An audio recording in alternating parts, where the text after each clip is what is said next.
Universal Peace by Abdul Baha Abbas. The 7th of November, 1912. Talk at the home of Mr. and Mrs. Arthur J. Parsons, 1700 18th Street, Northwest Washington, D.C. Notes by Joseph H. Hammond.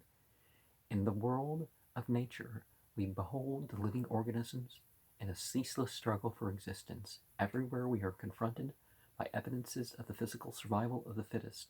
It is the very source of error and misapprehension in the opinions and theories of men who fail to realize that the world of nature is inherently defective in cause and outcome, and that the defects therein must be removed by education. For example, consider man himself. If we study human beings, such as the aboriginal tribes of Central Africa, who have been reared in complete subjection to nature's rule, we will find them deficient indeed.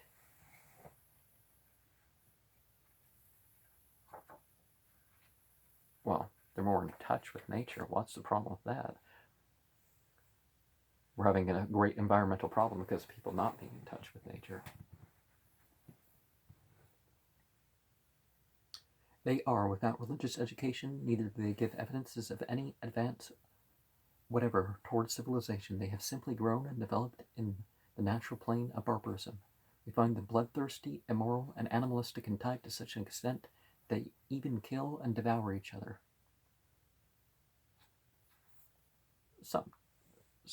It's been witnessed in some groups. It wasn't like it was the whole of Central Africa. It is evident, therefore, that the world of nature, unassisted, is imperfect because it is a plane upon which the struggle for physical existence expresses itself. Well, they had their own religions, as you could call it, and it's that mythology that drove that connected to the hunting and even wars between tribes and stuff like that. So, if a piece of ground is left in its natural state, wild weeds, thorns, and trees of the jungle will grow upon it. But if we cultivate that same piece of ground, the result will be that it will rid itself of natural imperfections and become transformed into a beautiful rose garden or an orchard of fruitful trees. This actually tends to be an imbalanced sort of garden. You'd be surprised what you can eat and stuff among the weeds, and how the weeds and all this kind of renourishes the ground in the right proportions for the rest of it to grow. And this is proof that the world of nature is defective. The founding of schools and establishing of educational systems in the world are intended to replace the defects of nature with virtues and perfections. If there were no defects, there would be no need of training, culture, and education. But inasmuch as we find that children need training and schooling, it is a conclusive proof that the world of nature must be developed. Many things show this clearly. One of the basic evidences in the survival of the fittest in the animal kingdom of God, well, all kingdoms of God, right? Their ignorance, sensuality, unbridled instincts, and passions. Therefore, in the natural world, there is need of an educator and teacher of mankind. Well, humans have different natures. We can't look at what some animal does. It's like, I'm justified because I found an animal that does the same thing I do. He must be universal in his powers and accomplishments. Teachers are of two kinds, universal and special. The universal instructors are the prophets of God, and the special teachers are the philosophers. The philosophers are capable of educating and training a limited circle of human souls, whereas the holy divine manifestation of God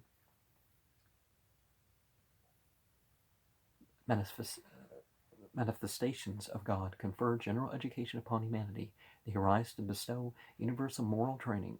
For example, Moses was a universal teacher. He trained and disciplined the people of Israel, enabled them to rescue themselves from the lowest abyss of despair and ignorance, and caused them to attain an advanced degree of knowledge and development. They were captives and in bondage of slavery. Through him they became free. He led them out of Egypt into the Holy Land and opened the doors of their advancement into higher civilization. Through his training, this oppressed and downtrodden people, slaves and captives of the pharaohs, established the splendor of the Solomonic sovereignty. This is an example of a universal teacher, a universal educator. Again, consider Christ, how marvelous the expression of unity that bestowed education and ethical training upon the Roman, Greek, Egyptian, Syrian, and Assyrian nations, welded together a bond from them in a permanent and indissoluble bond. These nations were formerly at enmity and in a state of continual hostility and strife. He cemented them together, caused them to agree, conferred tranquility upon humanity, and established the foundations of human welfare throughout the world. Therefore, he was a real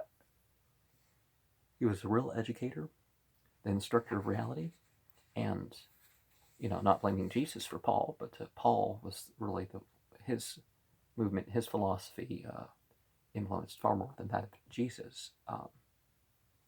But Christendom this is really overstating the whole Christendom thing.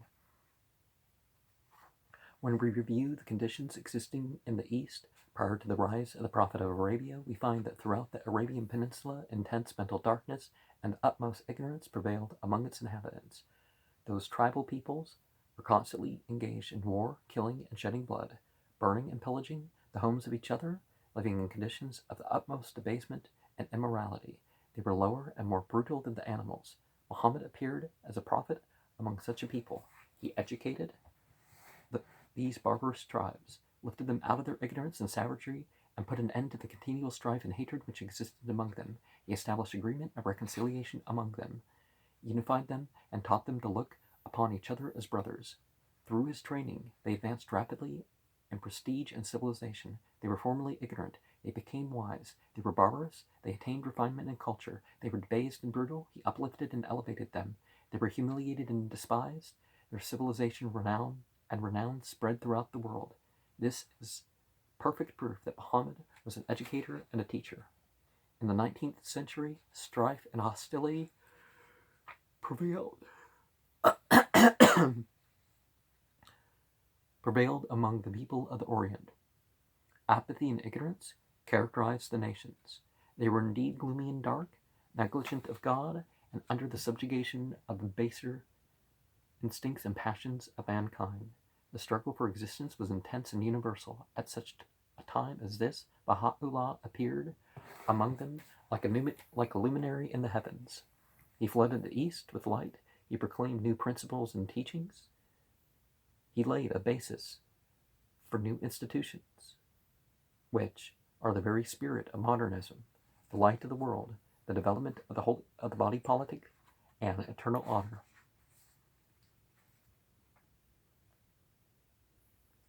The souls who hearkened to these teachings among the various Oriental nations immediately renounced the spirit of strife and hostility and began to associate in goodwill and fellowship.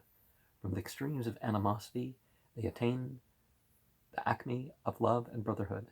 They had been warring and quarreling. Now they became loving and living together in complete unity and agreement. Among them today, you will find no religious, political, or patriotic prejudice. They are friendly, loving, and associate in the greatest happiness. They have no part in the war and strife which will take place in the East. Their attitude towards all men is that of goodwill and loving kindness. A standard of universal peace has been unfurled among them. The light of guidance has flooded their souls. It's light upon light, love upon love. This is the education and training of Baha'u'llah. He has led these souls to this standard and given them teachings which ensure illumination. Anyone who becomes well versed in his teachings will say, "Verily, I declare that these words constitute the illumination of humanity, that this is the everlasting honor, that these are heavenly precepts and the cause of never-ending life among men." Well, certainly they're built, they've continued to employ modern methods, social media, billboards, some advanced billboards, some of them, with computerized graphics and all that stuff.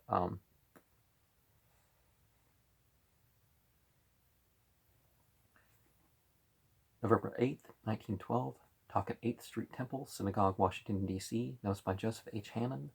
God is one. The effulgence of God is one, and humanity constitutes the servants of that one God. God is kind to all, he creates and provides for all, and all are under his care and protection. The Sun of Truth, the Word of God, shines upon all mankind. The divine cloud pours down its precious rain, the gentle zephyrs of his mercy blow, and all humanity is submerged in the ocean of his eternal justice and loving kindness. God has created mankind from the same progeny in order that they may associate in good fellowship, exercise love toward each other, and live together in unity and brotherhood. But we have acted contrary to the will and good pleasure of God. We have been the cause of enmity and disunion. We have separated from each other and risen against each other in opposition and strife. How many have been the wars between peoples and nations? What bloodshed! Numberless are the cities and homes which have been laid waste. All this has been contrary to the good pleasure of God, for he has willed love for humanity. He is clement and merciful to all his creatures. He hath ordained amity and fellowship amongst men. Most regrettable of all is the state of difference and divergence we have created between each other in the name of religion. Imagining that a paramount duty in our religious belief is that of alienation and estrangement, that we should shun each other and consider each other contaminated with error and infidelity. In reality, the foundations of the divine religions are one and the same. The differences which have arisen between us are due to blind imitations of dogmatic beliefs and adherence to ancestral forms of worship. Abraham was the founder of reality. Moses, Christ, Muhammad were the manifestations of reality. Baha'u'llah was the glory of reality. This is not simply an assertion, it will be proved. Okay, let's hear their proof. Let me ask you your closest attention in considering this subject. The divine religions embody two kinds of ordinances. First, there are those which constitute essential or spiritual teachings of the Word of God. These are faith in God, the acquirement of the virtues which characterize perfect manhood, praiseworthy moralities, the acquisition of the bestowals and bounties emanating from the divine effulgences, in brief, the ordinances which concern the realm of morals and ethics. This is the fundamental aspect of the religion of God. This is the highest importance because knowledge of God is the fundamental requirement of man. Man must comprehend the oneness of divinity. He must come to know and acknowledge the precepts of God and realize for a certainty that the ethical development of humanity is dependent upon religion. He must get rid of all defects and seek the attainment of the heavenly virtues in order that he may prove to be the image and likeness of God. It is recorded in the Holy Bible that God said, "Let us make man in our own image after our likeness." And misunderstanding the way they speak in that language, it's not saying, it's like if you look in the mirror or if you imagine something and try to put it to reality, that doesn't mean that that thing is, that it even looks like you necessarily. But people used to scry looking in dark pools of water and reflective surfaces, some mirrors even. This practice was prevalent before the writing of what got compiled into a Hebrew Bible. It is self-evident that the image and likeness mentioned do not apply to the form and semblance of a human being, because the reality of divinity is not limited to any form or figure. Nay, rather, the attributes and characteristics of God are intended, even as God is pronounced to be just. Man must likewise be just, as God is loving and kind to all men. Man must likewise manifest loving kindness to all humanity. As God is loyal and truthful, man must show forth the same attributes in the human world. Even as God exercises mercy towards all, man must prove himself to be the manifestation of mercy. In a word, the image and likeness of God constitute the virtues of God, and man is intended to become the recipient of the effulgences of divine attributes. This is the essential foundation of all the divine religions, the reality itself, common to all. Abraham promulgated this, Moses proclaimed this, Christ and all the prophets upheld this standard, an aspect of divine religion. Second, there are laws and ordinances which are temporary and non-essential. These concern human transactions and relations. They are accidental and subject to change according to the exigencies of time and place. These ordinances are neither permanent nor fundamental. For instance, during the time of Noah, it was expedient that seafood be considered as lawful. Therefore God commanded Noah to partake of all marine life. During the time of Moses, this was not in accordance with the exigencies of Israel's existence. Therefore, a second commandment was revealed, partially abrogating the law concerning marine foods. During the time of Abraham, upon him be peace, camel's milk was considered lawful and acceptable food, and likewise the flesh of the camel. During Jacob's time, because of a certain vow he made, this became unlawful.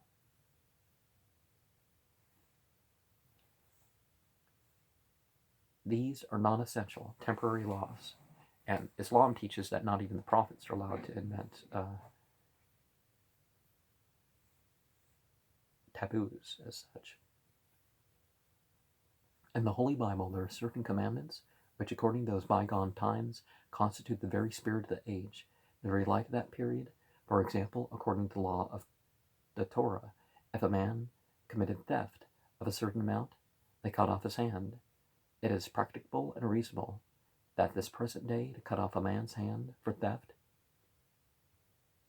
of $1 in the Torah. But if he's a bank robber, why not? That was sort of the equivalent, really. But yeah, it needed to, whatever it is, it needs to be severe enough to prevent these crimes. Maybe cutting the hand, not cutting it off.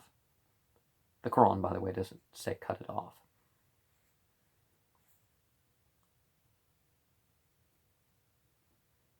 In the Torah, there are 10 ordinances concerning murder.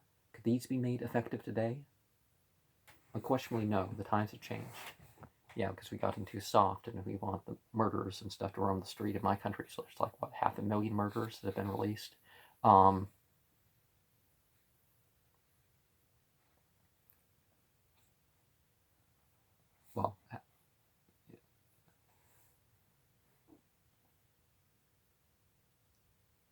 could these be made effective today? Unquestionably, no. The times have changed. Well, why? Why have they changed?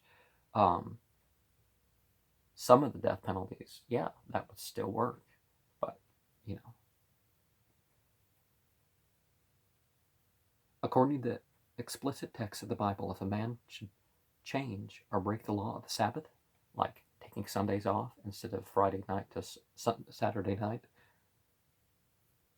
or if he should touch fire on the Sabbath, he must be killed.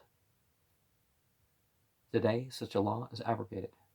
The Torah declares that if a man should speak a disrespectful word to his father, he should suffer the penalty of death. Is this possible of enforcement now? No human conditions have undergone changes. Likewise, during the time of Christ, certain minor ordinances conformable to that period were enforced. Now, we don't have to be super authoritarian and stuff like this. It's incumbent to disobey the parents when they're calling for something wrong. You can disagree with your parents. It's not disrespect.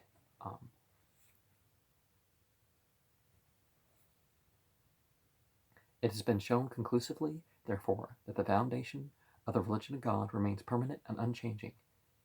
It is that fixed foundation which ensures the progress and stability of the body politic and illumination of humanity. It has ever been the cause of love and justice amongst men. It works for the true fellowship and unification of all mankind, for it never changes and is not subject to supersedure.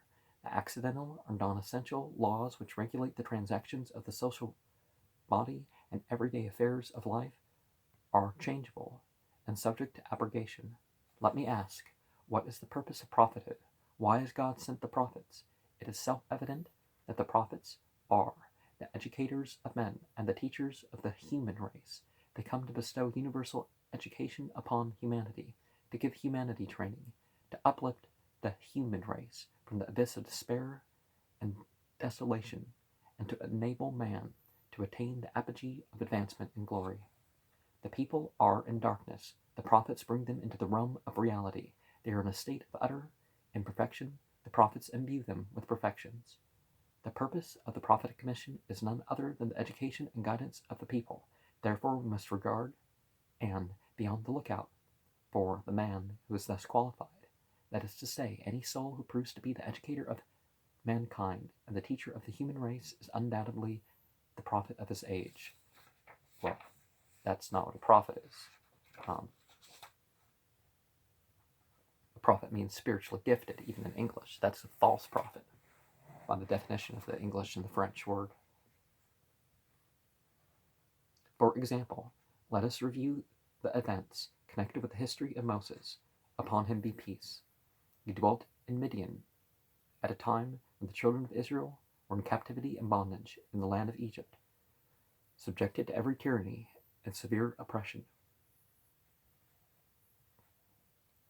He dwelt there from a time after,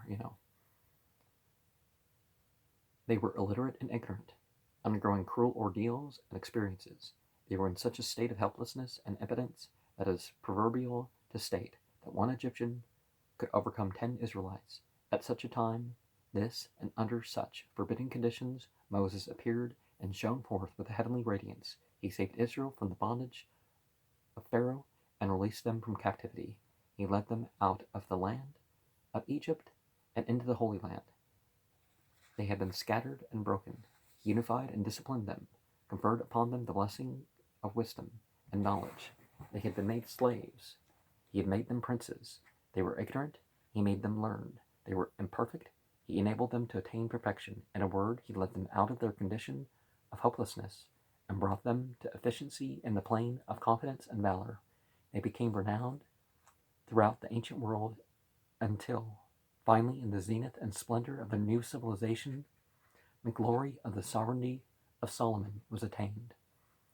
Through the guidance and training of Moses, these slaves and captives became the dominating people amongst the nations. Not only in physical and material superiority and military superiority were they renowned, but in all the degrees of arts, letters, and refinement, their fame was widespread. Even the celebrated philosophers of Greece journeyed to Jerusalem in order to study with the Israelitish sages, and many were the lessons of philosophy and wisdom they received. Among these philosophers was the famous Socrates. He visited the Holy Land and studied with the prophets of Israel, acquiring principles of their philosophical teaching and a knowledge of their advanced arts and sciences. After his return to Greece, he founded the system known as the unity of God. The Greek people rose against him, and at last he was poisoned in the presence of the king. Hippocrates and many other Greek philosophers sat at the feet of the learned Israelitish doctors and absorbed their expositions of wisdom and inner truth. Inasmuch as Moses, through the influence of his great mission, was instrumental in releasing the Israelites from a low state of debasement and humiliation, establishing them in a station of prestige and glorification, disciplining and educating them, it is necessary for us to reach a fair and just judgment in regard to such a marvelous teacher, for in this great accomplishment he stood single and alone. Could he have made such a change and brought about such a condition among these peoples without the sanction and assistance of a heavenly power? Could he have transformed a people from humiliation to glory without a holy and divine support? None other than a divine power could have done this. Therein lies the proof of prophethood, because the mission of a prophet is education of the human race, such as this personage accomplished, proving him to be a mighty prophet among the prophets, and his book, the very book of God. This is a rational, direct, and perfect proof. In brief, Moses, upon whom be peace, founded the law of God, purified the morals of the people of Israel, and gave them an impetus toward nobler and higher attainments. But after the departure of Moses, following the decline of the glory of Solomon's era, and during the reign of Jeroboam, there came a great change in this nation. The high ethical standards and spiritual perfection ceased to exist. Conditions and morals became corrupt. Religion was debased, and the perfect principles of the Mosaic law were obscured in superstition and polytheism. War and strife arose among the tribes, and their unity was destroyed. The followers of Jeroboam declared themselves rightful and valid in kingly succession, and the supporters of Rehoboam made the same claim. Finally, the tribes were torn asunder by hostility and hatred. The glory of Israel was eclipsed, and so complete was the degradation that a golden calf was set up as an object of worship in the city of Tyre. Thereupon God sent Elijah, the prophet, who redeemed the people, renewed the law of God, and established an area of new life for Israel. None of the prophets that came to Israel had a J in their name, by the way. There was no J sound. History shows a still later change and transformation when this oneness and solidarity was followed by another dispersion of the tribes. Nebuchadnezzar, king of Babylon, invaded the Holy Land and carried away captive 70,000 Israelites to Chaldea, where the greatest reverses, trials, and sufferings afflicted these unfortunate people. Then the prophets of God again reformed and established the law of God, and the people in their humiliation again followed it.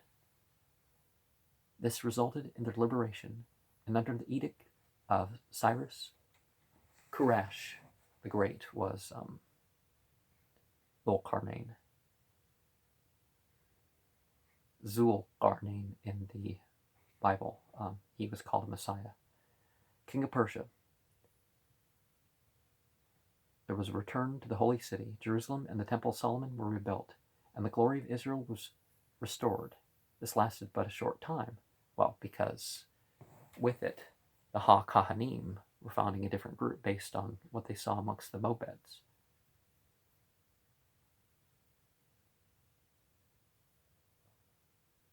The morality of the people declined, and conditions reached an extreme degree until the Roman general Titus took Jerusalem and razed it to its foundations. Pillage and conquest completed the desolation. Palestine became a wasteland and a wilderness, and the Jews fled from the Holy Land of their ancestors. The cause of this disintegration and dispersion was the departure of Israel from the foundation of the law of God revealed by Moses, and other prophets too. Namely, the acquisition of divine virtues, morality, love, the development of arts and sciences, and the spirit of the oneness of humanity. I now wish you to examine certain facts and statements which are worthy of consideration. My purpose and intention is to remove from the hearts of men the religious enmity and hatred which have fettered them, to bring all religions into agreement and unity. Well, they will disagree in points, but you can have peace between religious communities. Inasmuch as this hatred and enmity, this bigotry and intolerance are outcomes of misunderstandings, the reality of religious unity will appear when these misunderstandings are dispelled. For the foundation of the divine religions is one foundation. This is the oneness of revelation or teaching. But alas, we have turned away from that foundation, holding tenaciously to various dogmatic forms and blind imitations of ancestral beliefs. This is the real cause of enmity, hatred, and bloodshed in the world, the reason of alienation and estrangement among mankind. Therefore, I wish you to be very just and fair in your judgment of the following statements. During the time that the people of Israel were being tossed and afflicted by the conditions I have named, Jesus Christ appeared among them. Jesus of Nazareth was a Jew. He was single and unaided, alone and unique. He had no assistant. The Jews at once pronounced him to be an enemy of Moses. They declared that he was the destroyer of the Mosaic law and ordinances. Let us examine the facts as they are, investigate the truth and reality in order to arrive at a true opinion and conclusion. For a completely fair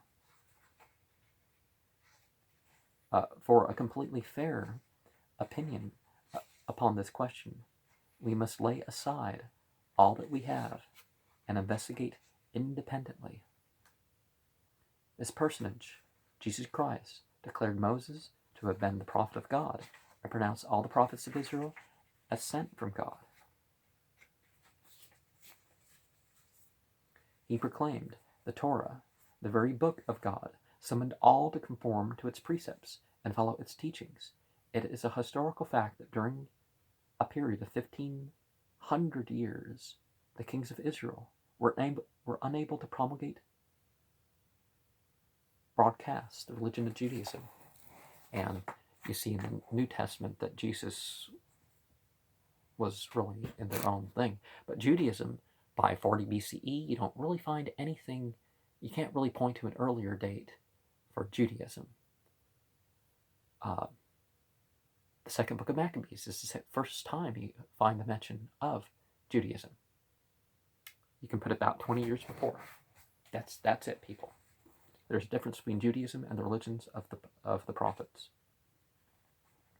In fact, during that period, the name and history of Moses were confined to the boundaries of Palestine, and the Torah was a book well known only in that country. Well, I can't say that it was well known, but there were versions of it about. But through Christ, through the blessing of the New Testament of Jesus Christ, the Old Testament, it was never really called the Old Testament, but the Torah, Tanakh, was translated into 600 different tongues and spread throughout the world. It was through Christianity that the Torah reached Persia. Before that time, there was no knowledge in that country of such a book, but Christ caused its spread and acceptance. Through him, the name of Moses was elevated and revered. It was instrumental in publishing the name and greatness of the Israelitish prophets, and he proved to be to the world that the Israelites constituted the people of God. The Old Testament has many mistranslations of what you would call, what they call the, Tanakh is different in many places, and the Christians intentionally misrendered their Greek and other translations. Which of the kings of Israel could have accomplished this? Were it not for Jesus Christ, would the Bible, the Torah, have reached this land of America? Would the name of Moses be spread throughout the world? Refer to history. Everyone knows that when Christianity was spread, it was a simultaneous spread of the knowledge of Judaism and the Torah. Throughout the length and breadth of Persia, there was not a single volume of the Old Testament until the religion of Jesus Christ caused it to appear everywhere, so that today the Holy Bible is a household book in that country.